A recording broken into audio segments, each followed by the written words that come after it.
Today's postcard is from the city of Delft, the province of South Holland, in the country known as the Netherlands.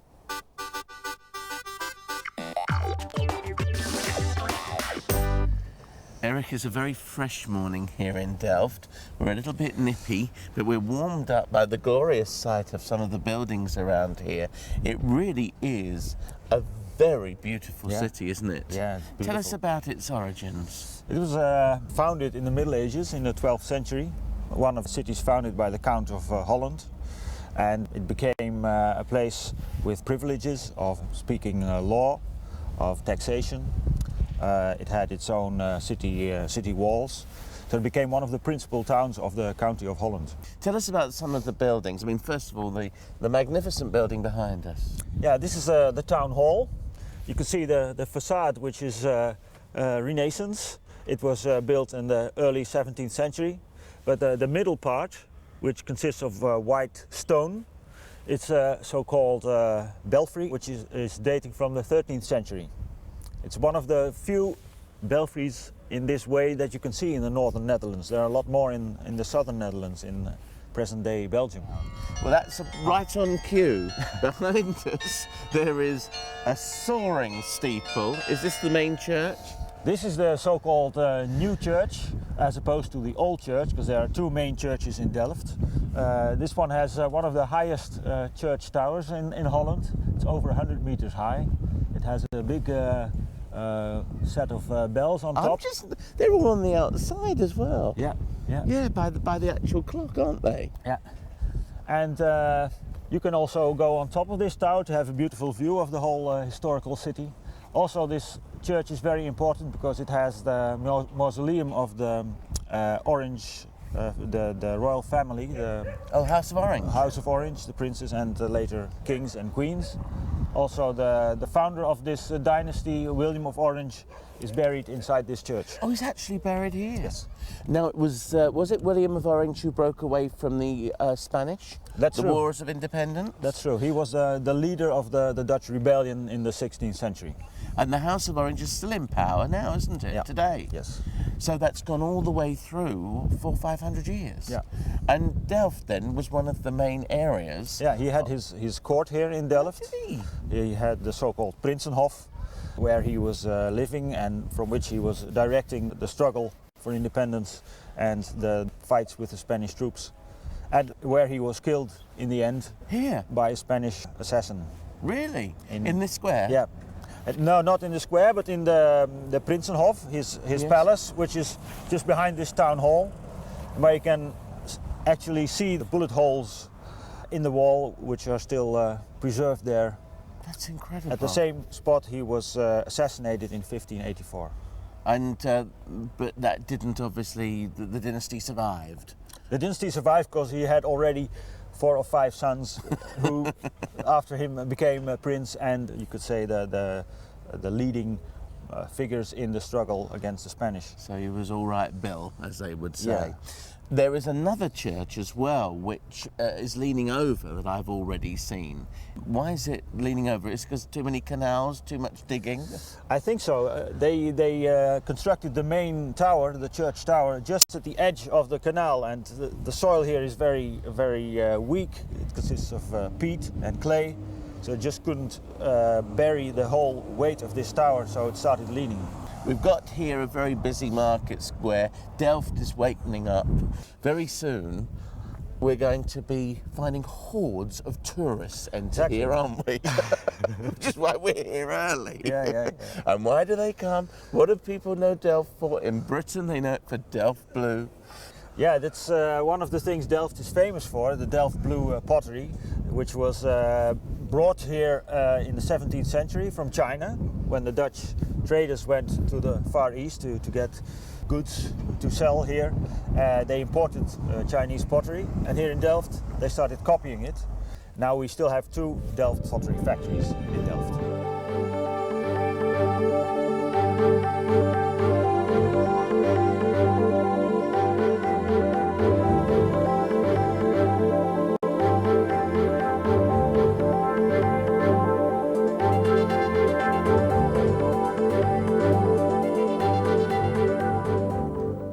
Lawrence, this is a very unique way of doing china. Porcelain, do you call it? Pottery? It is earthenware because porcelain was not known at the moment Delft Blue started in Holland. And it is unique because there's only you using particular patterns and recipes, isn't there? Right. Tell us about that. We are the only factory that still survives from the 17th century, because in the 17th century there were some 30 factories making Delftware, all on the same basis, inspired by Chinese and Japanese patterns, but with more and more European influence over the years. All of them had their own recipes for paint, for the way they use the earthenware. Most of these secrets are still unknown to us. And you are still keeping buttoned up. Your secrets remain with you. Right. So what happened to the other factories? Was there a decline in demand? There was a decline in demand. There were all kinds of reasons why at the end of last century these factories disappeared. And it was due to one man, Mr. Joost het Hoofd, who said, we can't let this Delftware disappear from Holland. He found one of the last painters who could still do the Delftware patterns, and he started up the factory from scratch again almost at that time, but he was the reason that we still survive. So this is a Delft tradition now that has just survived, but is growing again. Yes, it's growing again. There's more new people, young people who start working in the Delft Blue industry, and in a way they are all trained by their master painters, the people who already have an experience over years and years, and in that way they are trained by the masters from the 17th century. Oh, that's fantastic. So it's a lineage that It's a lineage directly from the 17th century. Is there a problem though in finding qualified creative artists who can carry on this work? It is always a problem because it takes so much time before the people really know how to paint the object. For most of the painters it takes 5 or 6 years before they master all the standard decorations, let alone larger pieces like you see them over here. We have some master painters who were already also trained at Art Academy, because that's what you need for the larger pieces that we also make. Well, it's not just little clogs and windmills you make, is it? No, we make from the small thimbles and clogs to large tile pieces, and whatever a client wants we can make. It's beautiful. Take us through the process. What do you actually do? Is this a common way of making earthenware that is the world over, or are you different? What's the process? It has changed over the years, of course. People maybe think about a potter's wheel. Well, we don't use potter's wheels anymore. Everything is made in molds from the vase or plate which comes from the mold. It is finished off by hand. Very detailed work. After that, it is fired, a process of 24 hours at 1150 degrees, quite a process for earthenware.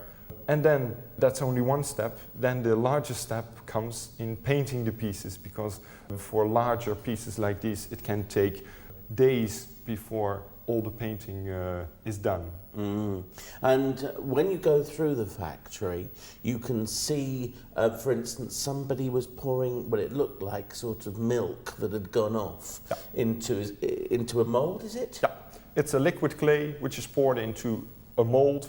The mould will take up water, extract water from this clay, and so a crust forms inside of the mould, but the real center is still liquid. So if you pour that out, you get a hollow object like this. If you would leave the clay in the end, it would be a solid vase.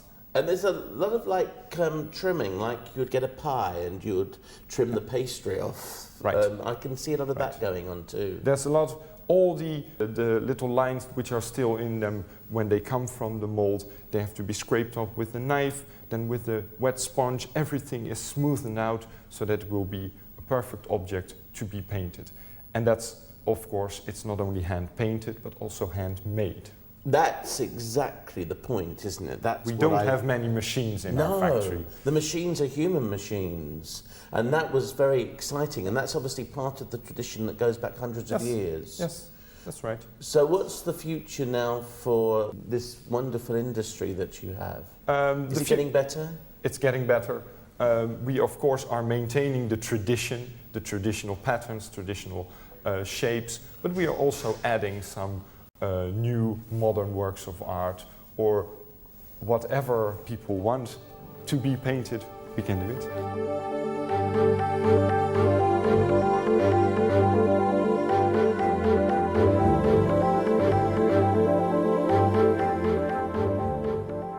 Now, you don't get many of these for £1, or in this case, a Dutch guilder, because this is the first time that Delft has produced this beautiful picture by Rembrandt. You may recognize it. And they have taken this and made it and created it in its original size. And it's the first time, the biggest picture they have made, all from Delft blue tiles. It's just an exhibition for a while, but very soon it's going to be moved. I just hope that they don't break a tile.